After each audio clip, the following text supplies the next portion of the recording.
এক জুন থেকেই সারা ভারতবর্ষ জুড়ে 10টি নতুন নিয়ম জারি করা হলো কেন্দ্রীয় সরকারের তরফ থেকে, যা আপনাদের প্রত্যেককে জানতে হবে। তো বন্ধুরা, কি কি নিয়ম জারি করা হচ্ছে কেন্দ্রীয় সরকারের তরফ থেকে, আসুন এক এক করে আপনাদেরকে জানিয়ে দিই। তো অবশ্যই ভিডিওটিতে আপনারা প্রত্যেকেই প্রথম থেকেই শেষ পর্যন্ত সঙ্গে থাকবেন। 1 জুন 2025 থেকে সারা ভারতবর্ষ জুড়ে 10টি নতুন নিয়ম জারি করলো কেন্দ্রীয় সরকার, যা ভারতবর্ষের প্রত্যেকটি নাগরিকের ওপর সরাসরি প্রভাব পড়তে চলেছে। তো কি কি নিয়ম জারি করা হচ্ছে কেন্দ্রীয় সরকারের তরফ থেকে, আসুন আপনাদেরকে একদম বিস্তারিতভাবে জানিয়ে দিই। তো বন্ধুরা, এই মুহূর্তে আপনারা অন স্ক্রিনে দেখতে পাচ্ছেন 1 নম্বরে যে নিয়মটি পরিবর্তন হচ্ছে সেটি হলো প্রতি মাসের 1 তারিখে এলপিজি সিলিন্ডারের দামের গুরুত্বপূর্ণ পরিবর্তন আসে। এমন পরিস্থিতিতে এবারও 1 জুন 2025 থেকে গ্যাস সিলিন্ডারের দাম কম বা বেশি হতে পারে। আপনারা প্রত্যেকেই জানেন যে এলপিজি সিলিন্ডারের দাম কিন্তু বেড়ে গিয়েছে। 1 জুন এলপিজি সিলিন্ডারের দাম কমতে পারে, আবার বাড়তেও পারে। পাশাপাশি এলপিজি গ্যাস সিলিন্ডারের দামের পরিবর্তনের ফলে সাধারণ মানুষের পকেটে সরাসরি কিন্তু প্রভাব পড়তে চলেছে। তো বন্ধুরা, অবশ্যই কমেন্টে জানাবেন গ্যাস সিলিন্ডারের দাম কমলে ভালো হবে না বাড়লে। পাশাপাশি দ্বিতীয়ত দেখতে পাচ্ছেন জুন মাসে অর্থাৎ ইপিএফও এর সঙ্গে যুক্ত কর্মীরা বড় স্বস্তি পেতে পারেন। অর্থাৎ সরকার ইপিএফওর নতুন সংস্করণ 3.0 চালু করতে চলেছে, যার ফলে পিএফ তোলা, তথ্য আপডেট করা এবং দাবি করা সহজ হবে।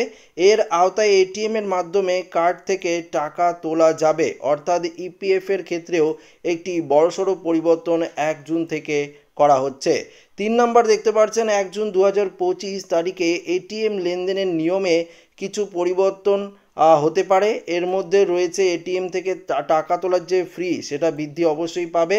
অর্থাৎ এটিএম থেকে টাকা তোলার ক্ষেত্রে নতুন চার্জ প্রযোজ্য করা হবে এই 1 জুন 2025 থেকে। 4 নম্বর দেখতে পাচ্ছেন এখানে 4 নম্বর যে গুরুত্বপূর্ণ জিনিসটি পরিবর্তন হচ্ছে সেটি হলো 1 জুন 2025 থেকে ক্রেডিট কার্ড, যারা ক্রেডিট কার্ড ব্যবহার করে তাদের জন্য একটি বড় গুরুত্বপূর্ণ পরিবর্তন করা হচ্ছে।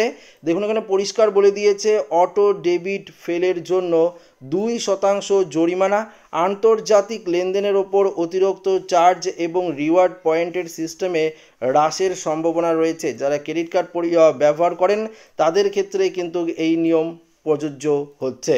5 নম্বর দেখুন এখানে কি বলেছে, এখন জ্বালানির ওপরও একটি নতুন চার্জ আরোপ করা হবে। কার্ড ব্যবহার করে পেট্রোল, ডিজেল বা অন্যান্য জ্বালানির ওপর একটি নির্দিষ্ট সীমার বেশি খরচ করলে আপনাকে 1% অতিরিক্ত চার্জ কিন্তু দিতে হবে। বুঝতেই পারলেন, পেট্রোল ডিজেলের ক্ষেত্রেও একটি বড়সড় নিয়ম কিন্তু পরিবর্তন হচ্ছে। পাশাপাশি দেখতে পাচ্ছেন 6 নম্বর বলেছে 1 জুন এফডি সুদের হার কমানো বা বাড়ানো হতে পারে। যদিও বেশিরভাগ ব্যাংক 6.5% অর্থাৎ 6.5% থেকে 7.5%-এর মধ্যে সুদ দিচ্ছে, তবে অনুমান করা হচ্ছে যে জুন থেকে এই হার আরও কিন্তু কমতে পারে।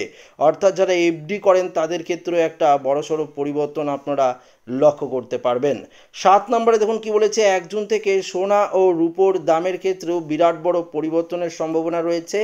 মাসের প্রথম দিনেই 22 ক্যারেট সোনা ও 24 ক্যারেট সোনার দাম আবারও এক ধাক্কায় কিছুটা বেড়ে যাওয়ার সম্ভাবনা কিন্তু রয়েছে। আপনারা প্রত্যেকেই জানেন সোনার দাম যে হারে বাড়ছে 1 লাখ টাকাও কিন্তু ক্রস হয়ে যাওয়ার সম্ভাবনা রয়েছে।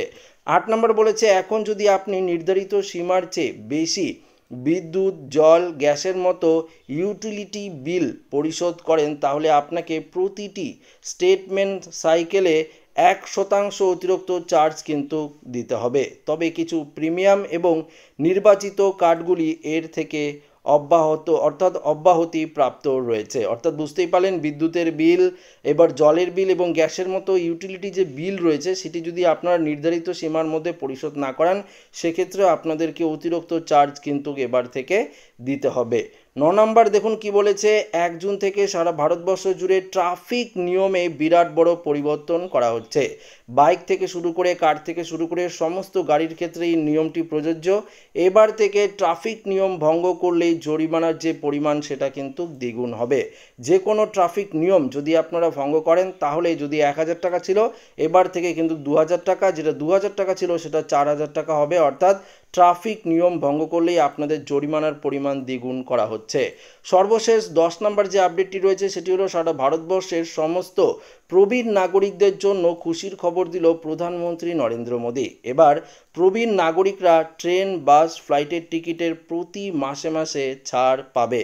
বুঝতেই পারলেন, আপনারা যারা ট্রেনে ট্রাভেল করেন, যারা প্রবীণ রয়েছেন, সিনিয়র সিটিজেন রয়েছেন, তারা যদি আইআরসিটিসির মাধ্যমে ট্রেনের টিকিট বুক করেন সেই ক্ষেত্রে আপনারা নিজের আধার কার্ড দেখিয়ে, অর্থাৎ আধার কার্ডের যে নাম্বার সেটা দেখিয়ে বয়সের প্রমাণপত্র দিলেই আপনারা কিন্তু বিরাট একটি ছাড় পেয়ে যাবেন। বাসের ক্ষেত্রেও তাই রয়েছে, ফ্লাইটের টিকিটের ক্ষেত্রেও সেম প্রসেস রয়েছে। তো আশা করি ভিডিওটি প্রত্যেকের ভালো লেগেছে। ভিডিওটি ভালো লাগলে লাইক করবেন, ওদের সাথে শেয়ার করবেন, নতুন হয়ে থাকলে চ্যানেলটিকে সাবস্ক্রাইব করে নেবেন। ধন্যবাদ।